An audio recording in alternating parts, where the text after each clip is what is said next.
Hey guys, welcome to this episode of Boss Ladies Connect. I am so excited about this conversation. I have Andrena Sawyer with me today and Krystal Portorreal with me today. And I'm so excited about this conversation that we're going to have about team building. And these ladies are phenomenal. The things that they've been able to accomplish in their businesses. And so I'm really looking forward to having a conversation centered around building teams. So before we get started and we get into the topic, I would love for each of you to introduce yourself and tell us a little bit about your business, what you do, and why you do it.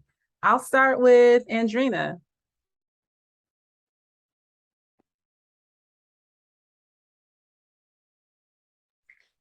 Thank you, Tisha. Thank you for having me on. I'm excited about this conversation. A little bit about me. I do run a nonprofit called MCWEN, which is the abbreviation for Minority Christian Women Entrepreneurs Network. It's a super long name, but it's very niche. It's very intentional because our goal is to serve women who are at that intersection, who are concerned about issues of diversity, issues of faith, and of course, entrepreneurship and professional development. Background, I was born in Freetown, Sierra Leone, small country in West Africa, grew up in New Jersey, currently live in Baltimore. And when I'm not running MCWEN, I'm doing consulting work for other people's nonprofits and small businesses. Listen, why I didn't know that you grew up in New Jersey. I didn't know we was Jersey girls. You didn't know that? Oh my God. Listen, I wear Jersey on my sleeve. I'm such a proud Jersey girl. I tell everyone. It is crazy. I look, me too. I can't every time somebody like when we get on Zoom chats and someone's like, "Where are you from?" I'm like, "Well, I'm in North Carolina, but I'm a Jersey girl." Right. So that is so cool. Thank you for sharing, Andrena. Krystal. Now, if I pronounce your name wrong, please correct me. But Krystal, I love for you to tell us what you do and introduce yourself. Yes, well, I'm Krystal Portorreal, and I'm not a Jersey girl. I'm an Oklahoma girl. I was born in Oklahoma, but I actually have been in South Carolina for 8 years, so I feel like this is my home at this point. But I'm a brand strategist and designer, and I'm also an author, and I own a brand and website design agency. I've had that agency for coming up on 8 years now, and so I love it.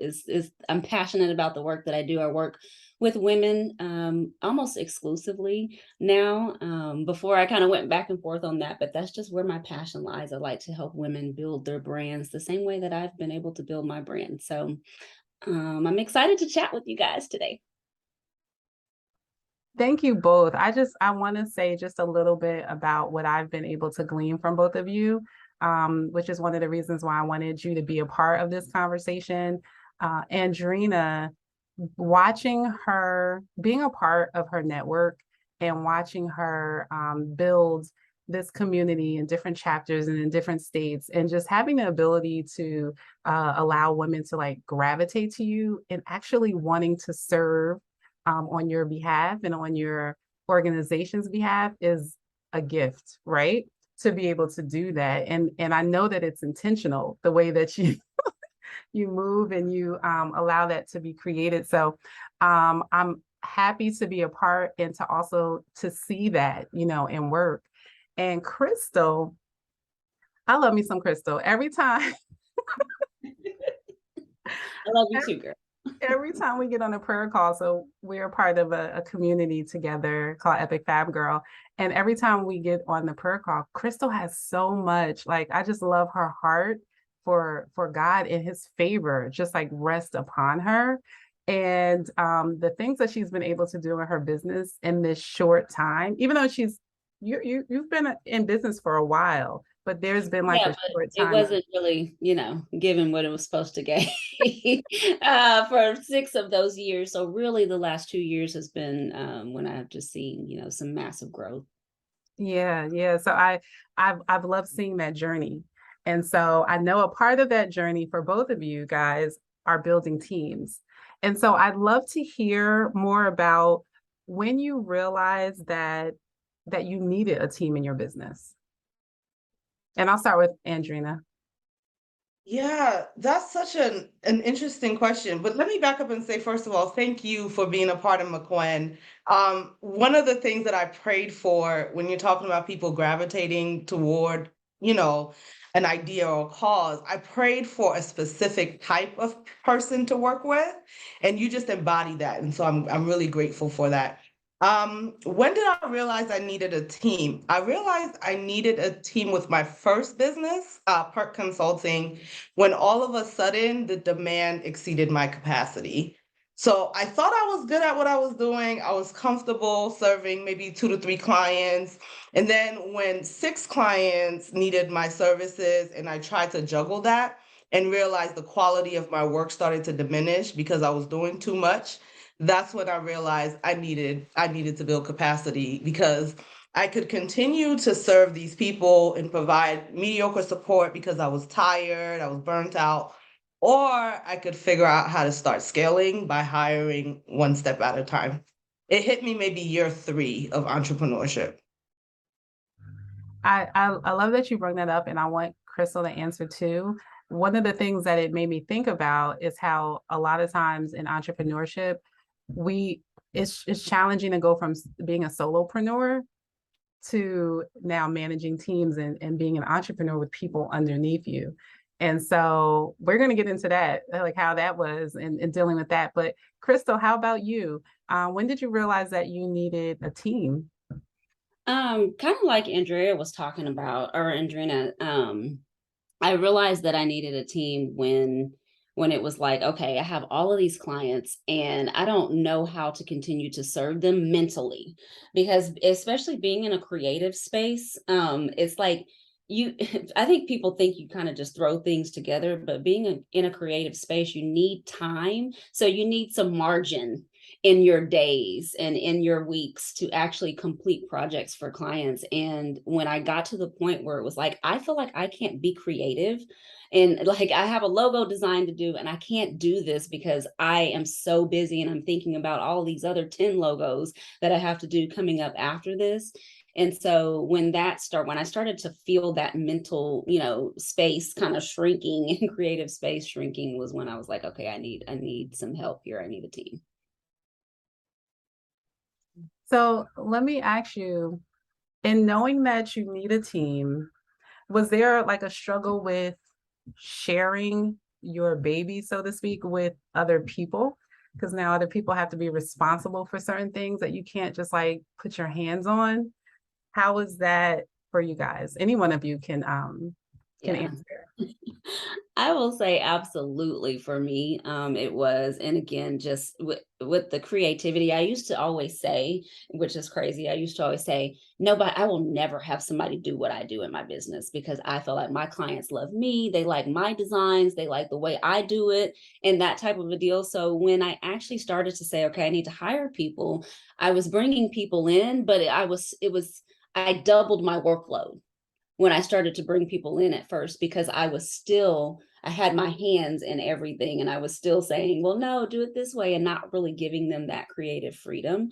And so it took a while for me to realize, like, if you're going to hire people, you need to actually hire people and let them have the creative space to do whatever it is that they need to do. But it's definitely, it does feel like letting go of a baby, because you've cultivated this thing for all these years, and then you're letting someone kind of run with that vision. But as business owners, we have to realize that that's what we have to do. That's what God has called us to do, is write the vision, and so that others can run with it.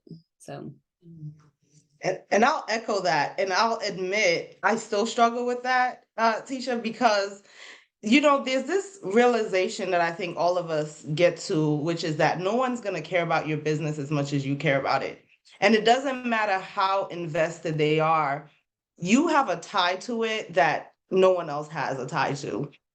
It was hard for me initially to do this because I actually had someone steal from me in business before I decided to intentionally scale. Right. So to give you all a little bit of context, before I decided to actually scale and hire subcontractors and consultants and all that, I hired an assistant, like a virtual assistant, just to help with admin to test the waters. And then I found out that that person had been stealing.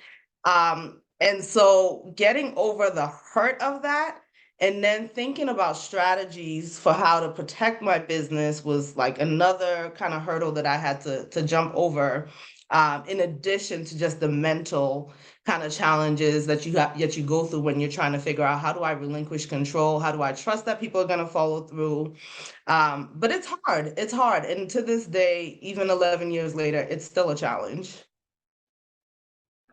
So would you say that that has been your greatest challenge in building teams? No, I would say intentionally building culture has been my greatest challenge. Yeah, I have this belief that anybody is hireable, right? You can hire anyone because you can teach just about anyone anything. When it comes to like the technical competencies, you can put someone in front of a YouTube video, read a book, send them to a class. But what you can't teach, with teams is culture, and helping people see big picture and helping people navigate from the same core values. And that's been my biggest challenge, is getting everybody on the same page and then helping them to consistently practice what's on that page. I wanted to like go like this because so I have a master's in organizational leadership. And so it's very important to me, the type of, and that's probably why we click, see? I didn't even know that.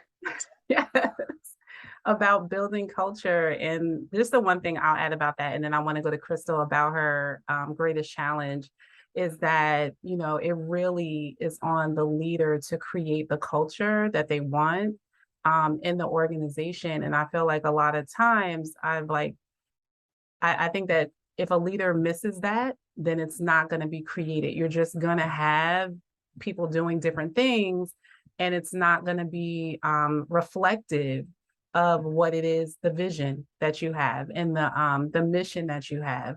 And so you have to be super intentional about creating that dynamic and what that looks like. And so that's my little spill. I'm not going to get all into that. Do another podcast on that. But Krystal, what has been your greatest challenge? Well, first of all, I can definitely echo what was said about culture, just in the sense, I think for me, communicating the culture and what I want was very difficult for me, because as like you said, as a solopreneur, it's like you have this thing that you know how to do it, that you have a heart for it and all of those things, but then actually communicating that to a team and communicating, the core values other than just reading them on a page, can be difficult to do. But I would say my biggest challenge actually has been finding the right people to hire at the right time. Because again, as a designer, initially I was like, okay, the first person I need to hire is another designer, whereas a lot of people think the first person they need to hire is a VA, right? In the online business world, everybody's like, I need to get a VA first. But I think as I went along with my team, I started realizing that maybe there was other people that I should have hired at a different time, and having some strategy behind when I was actually hiring people and, allocating the funds towards those people and all of those things. So I think the timing of hiring a team and who to hire was probably my biggest challenge. So I have a question for you. How are you able, or have you been able to get over that obstacle? Yeah, I think, to be honest, there's no, sexy answer. That really is just been time. It's been time and trial and error, and me literally starting out by hiring, because the first person that I hired was a VA. And then I started hiring designers after that. Realized that wasn't the order that I needed to do things. I actually needed to have someone come in, help me do my SOPs and get out all of the solopreneur stuff that I was doing. I needed to get that all out on paper, and so that people could follow a process before I even started, hiring people that needed to follow the process, right? So I think really it's just been trial and error. I don't have, I don't have a magic formula for that, other than just going through it, really. So interesting because I just did a podcast recording earlier regarding systems in business. And they were talking about how important it is, like the system keeps things continuous and running and doing what you want it to do. And we were talking about the SOPs and how a lot of entrepreneurs are good with the doing of the work, but not wanting to be in that space where you have to sit down and talk about the process to get the work done, so that you can scale, so that you can have a team. So I completely understand that. Andrena, I'd like to ask you the same question about what you were mentioning regarding creating culture. So, how have you begun to get over that obstacle or to move past that challenge? So I'm intentional about starting the process of onboarding people with clarity about culture and my value. Um, So when I usually, it's a little unconventional, right? So when we onboard people to join our team, I intentionally make the interview very conversational and casual because I think the goal for me when I interview people is to see who they are, not necessarily what they can bring to the team. And when I found that when I approach it with that type of a posture, people are a little bit more honest. And I can appreciate that honesty, whether they're a good fit or not, because that will tell me half of the challenges that I might face in the initial onboarding stage. Because again, I do believe that with technical competencies, you can always support people through professional development to get that. But who they are, their personalities, their likes and dislikes, especially now in a remote culture, that's the stuff that's really probably top priority for me. So I started with that. I started changing how I vetted people from the onboarding stage.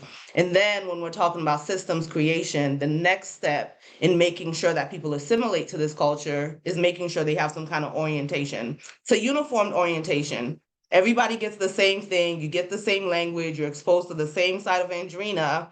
And if it clicks, then we can kind of build on that momentum. If it doesn't click, then we can kind of figure out what could the issues be with helping you to transition and being a productive member of our team. And from there on, it's kind of out of my hands, but as long as the vetting is controlled and the onboarding is controlled, then I can kind of support them and make sure everybody transitions into culture in the same way. And one of the things, because I've sat on some of the team meetings, one of the things that I think that you do really well is even that continuously bringing culture to the table, continuously talking about the environment, right? Continuously talking about the feeling that you want people to have. And so I think that that's important as well. And that happens just about in every conversation that we have. And it's not always like direct, like, this is the culture. This is, whether it's around like conversations, like how do you think that we can, what type of experience are you having, or do you think that the clients are having? And then from there, kind of spilling into like the experience that we want them to have. And so it's like, I love the way that you guys are creative in how you continuously re-engage us with the environment or the culture that you want to have without just like throwing the words up there. It's so funny that you are describing it that way because that's what the back end conversations sound like. We have to be able to frame this without beating people over the head. So it's intentional, but it doesn't always look like it's intentional to those who are not paying close attention. And that's part of the strategy. I think it's just such a make or break thing. And when you ask about challenges, one of the challenges for me with this was embracing that it was counter corporate culture. Because in every other, community that I've been in for professional Black women, the emphasis is on the professional, and not necessarily the Black woman. And so there's a way that we do things as professionals. There's a way that you show up, you present yourself, even if it's not always authentic, it's just the way that it is. And so making culture and giving culture the precedent in this process is like, it doesn't necessarily fit to what, it's not necessarily what you're used to, but it's what works for us. It's almost like the first time I went to church in jeans and it worked for the church. And I was like, but wait, you don't wear jeans to church, you wear dresses to church, but it worked, And so learning how to just embrace that and be okay with it was a challenge for me, but it works for us. I love that flexibility. So Krystal, I did want to talk to you a little bit about ways in which you pour into your team. Because, and I think we're segueing into that a little bit because I talked a little bit about what Andrena does, but what ways do you pour into the team as you're developing them?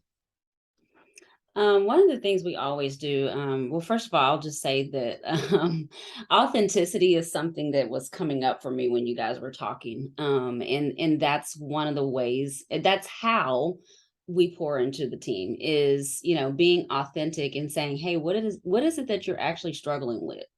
How are you feeling about how things are going here? And what can we help you with? And out of having those authentic conversations with some of my designers, I realized, okay, we need to be doing some training. So we've implemented, let's do training on Adobe Illustrator, if that's what you need, or that type of a deal. Another way that I pour into them is also putting them to the forefront. I never want to be an agency where it feels like I'm doing everything, but then you never know that there's another designer over here that designed that logo, or there's somebody else over here did this piece of your project. So actually allowing them to come to the forefront, and some of them were scared because we do like Loom videos where we present things to clients and things. I'm like, y'all gonna do these Loom videos? I'll show you how to do it. But I always want them, I can tell that it makes them feel needed. It makes them feel, supported when them to showcase their skills and who they are as people as well. And so that's important to me.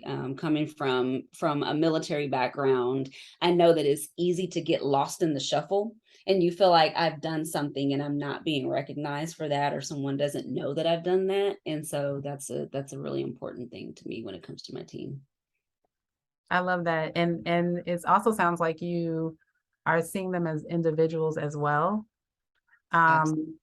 One of the things that we talk about in like team development is that everything doesn't motivate everybody. Like people have different motivations, people have different ambitions, people have different needs, right?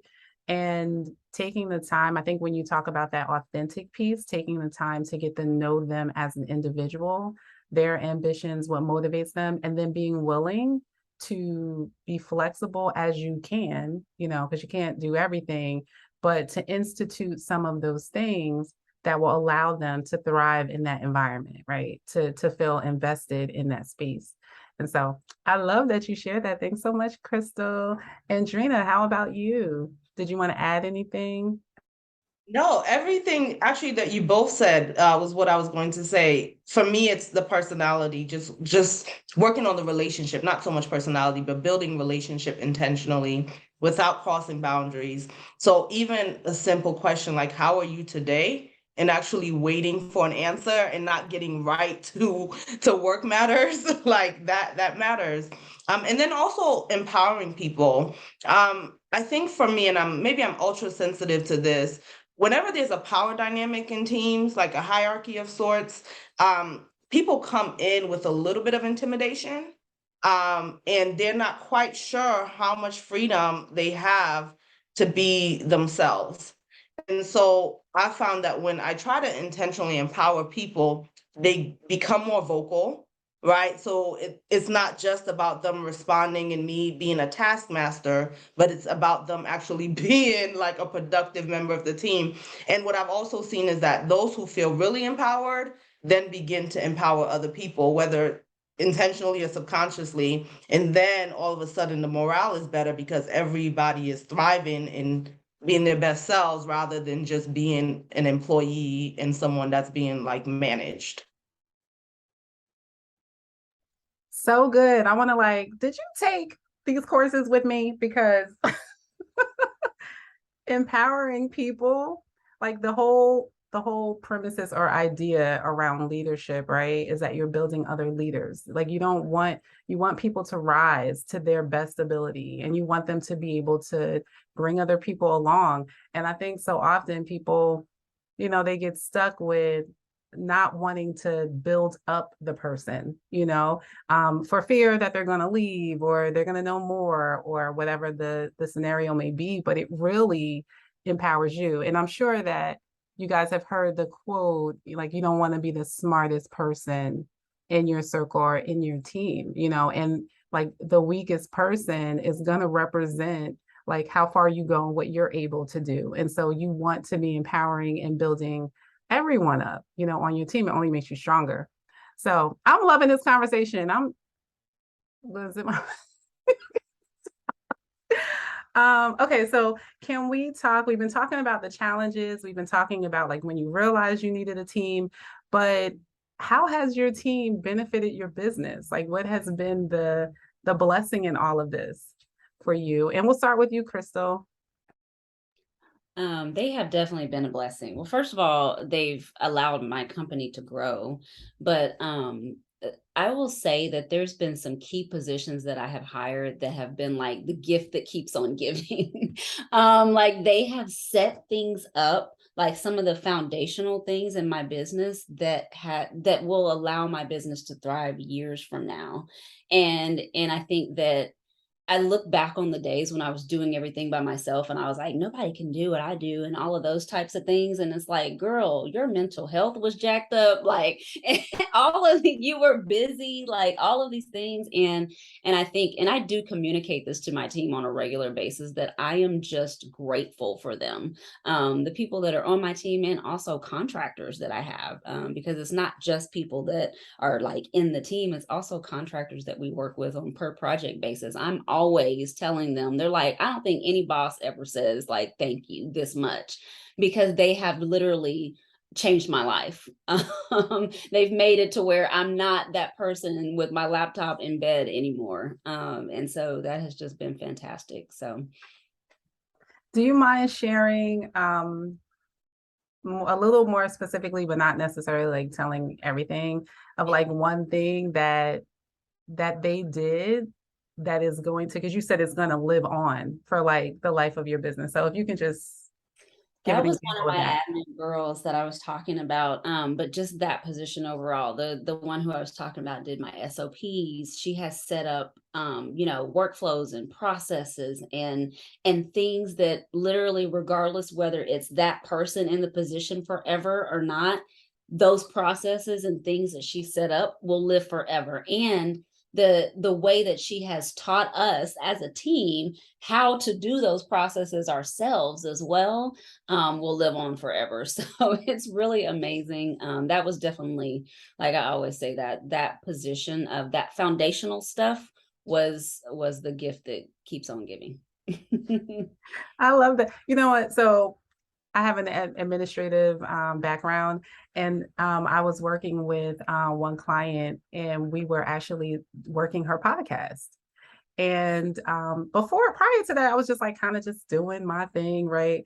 And so she was like, "Oh, we got to put some SOPs. I really need some SOPs in place." So I was working with her to get these SOPs down. Let me tell you, it's the gift that keep on giving for her and for me.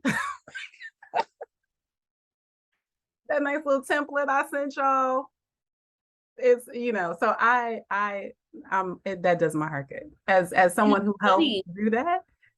I used to discount things like that. When I was a solopreneur, if somebody would tell me you need to get somebody to do SOPs, I'd been like, girl, I don't need all of that right now. And that was me thinking small, really. And thinking that my business was going to stay like this and it was going to always be me and those types of things. But I realized that when it was time to grow, or when I started to grow and it was time to expand, that it's very difficult to grow and expand without having those foundational pieces there, because it's very easy for everything to fall apart without having those. I love it. I love it. How about you, Andrena? What has been the gift that has kept on giving, or the benefit or the blessing in developing a team? Look, as Crystal was talking, I was like, oh, thank God I'm on mute because I was like, hallelujah, amen. Like you just said so many good things. I think for me, the biggest blessing is freedom. Like, yes, like, and Tisha knows this, but Crystal, we had our annual conference a week ago, and prior to the day before the virtual conference, we had an expo, a small business expo, and so many people came up to me and said, "This team is amazing. This team is amazing." And what I realized was for the first time, and actually, let me back up and say, how an example of how amazing they are. Someone from our team texted me the morning of Small Business Expo and said, "Make sure you go get a pedicure or a massage today." Y'all, I have never in my life, in 11 years of like activity, had the freedom to step away and do self-care because they knew it would be stressful for me. So the freedom of like, I can trust people to do their work. When they look good, MCWEN looks good, I look good, and it all works together. Like that freedom, I can't quite put it into words. But I recently realized something else. There's such a blessing in letting people thrive in their gifts. Like most of us, that's all we want in life. Like I know so many people, myself included, who would do work for free if it meant that I was in a happy place, if I was content. And so I figured out that with my team, when people are thriving, when they're doing what they love and they feel supported, it makes all of us look good. And there's so much blessing in that. We recently onboarded a graphic designer, right? So MCWEN's been around for about 4 years. And all of this time I've been doing social media. I am not a creative in that way. And it sucked. Be honest about it. And then we get this like random person, and I say random because of the circumstances, of how he came to us. But he starts doing these like graphic designs, and all of a sudden it elevates our presence, and that elevates our confidence, and then it elevates our value, and it just all works together. And I'm just like, you know what? Let people work in their giftings because everybody looks good when people are in their lane. So that's been the biggest blessing. Yes, I'm gonna be like, yes, yes, yes. It's not enough to have the right people on the bus. They gotta be in the right seats. Oh, and you Look, let in that's their right good. seats, yeah, by their gifting, by the things that they're actually good at. Like, okay, two more questions before we end. So we're talking about like onboarding people, hiring people, contracting people. So all this costs money, right? How did you break free from that challenge of like, stepping out and paying for this or funding this or yeah, I'm just gonna leave that out there and see how you guys were able to do that. Look, we still trying to break free now. That's another thing that keeps giving, is that you got to continue to pay folks. But for me, it was better for me to start out doing on a per project basis. That was a way that I could relieve some of the workload that was happening, when I was growing, but also I could hire people knowing that I had the funds there. So that's how I personally started. And then I started to hire people into the company. Now, I will say, because I'm not gonna make it seem like everything's peachy keen, that there were moments where I was like, I probably should have stayed with the per project basis for a little bit longer. But sometimes you get out here and you start listening to people say hire, hire, hire, and you start hiring folks, and you're like, oh my God, gotta make payroll, and it can flip into a stressful thing. And so I will say that definitely starting out with the per project basis is what I would still recommend. And then also looking at things from, I'm here and go into MBA stuff a little bit, but just looking at things from like, how much profit do you have? How much have you set aside for this specific employee? I think in online business, a lot of times people don't talk about those things. They just start saying hire, but it's like, you need to be putting back a percentage of, okay, I need to hire a designer. Let me put back a percentage of my profits each month and save up to make sure that I have 90 days or whatever it is, whatever your trial period is, make sure that you have that set aside to actually hire that person. These are all things that I'm thinking about, which I know, but now I'm thinking about in retrospect, wishing that I would have actually, used the knowledge that I have instead of jumping out there and hiring folks without doing that. But yeah, you can start. I think it's just starting small and not feeling like start growing before you start trying to scale. And I think it's like, let your business start to grow slowly, and then you can start trying to scale once you reach that point in revenue. I Oh, don't girl. know if I answered the question. But No, I was over here because see now I feel like I've been a jack of all trades. So I've done like finance management for people, entrepreneurs, and I'm telling you the stress. I mean, I remember I used to have to make phone calls like payroll is tomorrow. Where it's coming from? How are you doing this? like, what pot are we pulling from? Right. And then don't mess around. Client didn't pay somebody, and so now, and it's not, any slight on the individual, wonderful person, but it's a real reality. And so now you're pulling from personal funds to like, take care of the people, because you want to take care of your people too. So I love that advice to relieve stress from all ends. And even I'm looking like, how you baby? how am I going to get paid? Okay, I'll take a week, but even just because you're vested in, y'all laughing at me, but I'm telling you, I mean, I've done that okay, let me just stop talking about that. But it is a real thing. It is a real thing. So I appreciate you sharing that. How about you, Andrena? I mean, y'all are just preaching to the choir because I get it.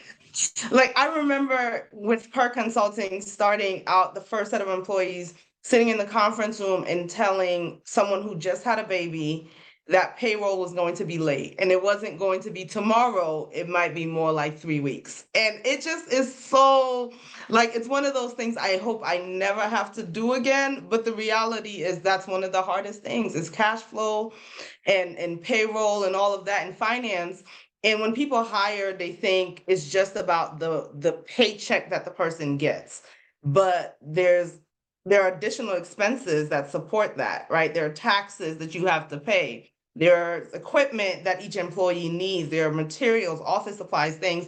And it's just, we don't always, do those we don't calculate those numbers when we're thinking about hiring people. For me, there are two things that I do. One is I hire, actually three things. One is I mostly hire part-time. So only one other person on our team right now is full-time, which is helpful because of those additional overhead expenses. But then the second thing that I do is I find a way to have conversations with people about how their work affects the bottom line. So for everything from the admin person to our programs to our graphic design, what you do, if it doesn't meet this benchmark every month, this is what it looks like on the budget. And so it incentivizes people a little bit more to, meet those numbers, get these number of tickets sold, figure out how to lower venue costs, whatever it is. But we have those candid conversations. And then the third thing is I figure out ways to diversify to offset things. So in the event that our numbers are low with MCWEN, I'm always going after grant funding. Sometimes we'll engage potential donors. There are other things that we'll do just to kind of offset, just in case we don't meet with our direct services. We don't meet our benchmarks every month. But yeah, that's what we do is we have candid conversations and we intentionally look for ways to offset. Ooh, I just have to Yes, say, go I ahead. had to take a little note on there when you said having those candid conversations, because one of the things that was really difficult for me when I started hiring people was being open and being transparent about finances and about this is how much we have made up until this point this month. You in the back of your mind, payroll, this is how much your payroll is, this is how much we've made, this is the clients we have coming in and out. It's been a process of learning that, like, yeah, you have to be open with your team about and having those conversations. So yeah, that hit me when you said that. So I was like, ooh, because I know that's a tough one to tell somebody what's going on financially in your business. And Krystal, it is tough. I'm not even gonna lie. That's a very tough conversation. And I think had I not had that situation with one of my, first employees, I don't think I would have that posture. But it ended up working out because now to the conversation, and it's not a threatening conversation, framed as if you don't perform, you're fired because we can't keep you. But it's here's a little bit of extra motivation that if you do well, the company thrives, you do well.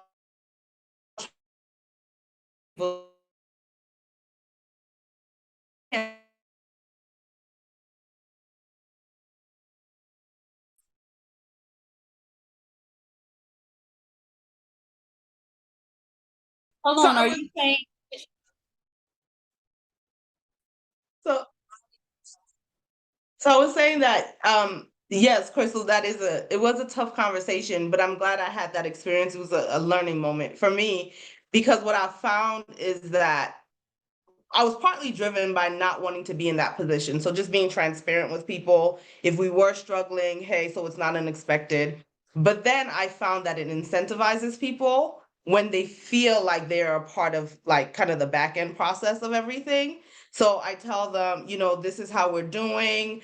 And if you don't meet these deliverables, this is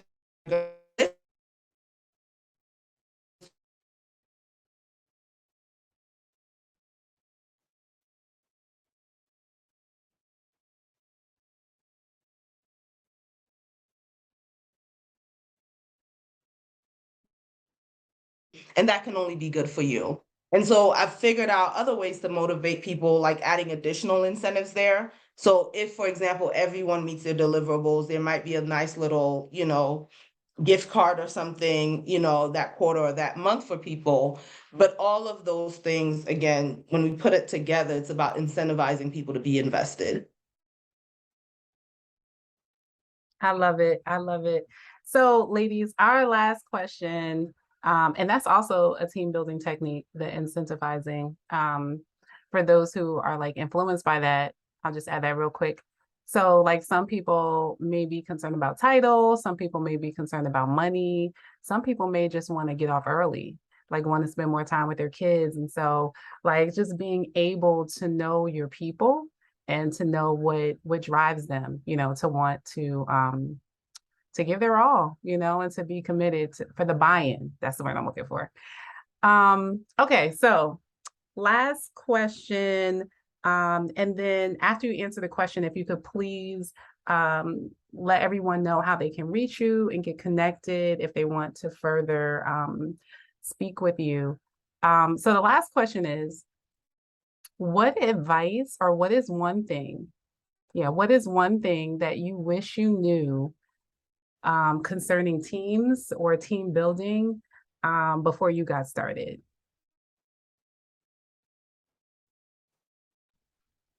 I can say one thing that I wish I would have known, and I guess maybe it's done, is I wish that I would have actually sat down and done an organizational chart of what I want my company to look like.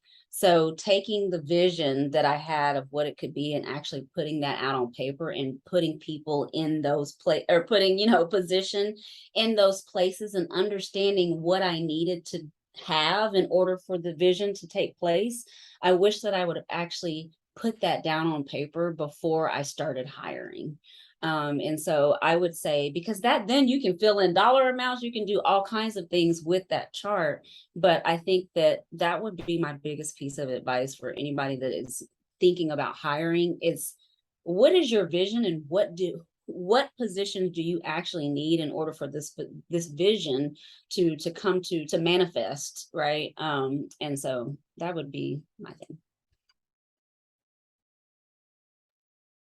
I was tempted to steal it, but I won't. I will say, for me, I would tell them you have the freedom to create the team of your dreams, right? Like your team is a reflection of who you are. And so don't try to emulate how someone else is building their team, because if it works for them, if it's corporate, if it's serious, if it's high level, let it work for them. But when you're authentic to your leadership style, your team will reflect that. And so when people don't quite fit into the culture, it's not personal, it's just a different culture. But if you're intentional about that, and you make sure that it's not just like this fluid, abstract, like, oh, we're just creating culture, but that there are technical metrics and things, in place as well to kind of balance that out. It's okay. You have the freedom to create the team of your dream. I think of Google all the time and how Google really kind of changed the corporate landscape with how they did things. And so it's almost like it gave the rest of us permission to design teams how we saw fit. Such good nuggets, y'all, from the organizational chart. Yes, yes, and amen. And to the freedom to build, what it is that what you have been called to build, right? It doesn't need to emulate anyone else. And so this has been, I could talk about this stuff all day long. So I thank you guys so much for being a part of this conversation. Before we go, can you please let everyone know how to get in contact with you? I will have your information in the show notes, so they will be able to, click links to you. But I'd also love for you to share anything new that you have going on that you may want everyone else to know. We'll start with Krystal. Alrighty, so we are actually in the midst of a rebranding process. So my agency, now called Ader Branding Company, is launching in a couple of weeks, and so I'm super excited about that. In the meantime, you guys can still visit the website, which is aderbranding.co, or you can follow me on Instagram at Mrs. Krystal K, and the K is the Kaye. Yeah, you can. That's how we can kind of connect and chat there. And yeah, that's it. Well, I can be reached on my website, personally, andrenasawyer.com. And if anyone wants to learn more about MCWEN, the website for that is MCWEN.MCWEN.org. And I'm also social on Instagram and Twitter. In terms of what we're up to, so we're back to our regular scheduled program for MCWEN. And what that looks like is we have these meetups in different cities every single month. And so we have about 3 more months for the rest of the year where we'll be doing some networking events with professional women in different cities. So if anyone's interested in checking that out, they can just visit our website. Thank you, ladies, so much. This has been such a pleasure. I can't wait to listen back to the episode because I'll be writing stuff too. Yes, that's so good. I should have said this. I should have said that. That was good. But I really enjoyed myself, and I know that those listening and those viewing are going to take away so much. So I thank you guys so much. And to my Boss Ladies Connect Nation, continue to do well in life and in business. Talk to you later.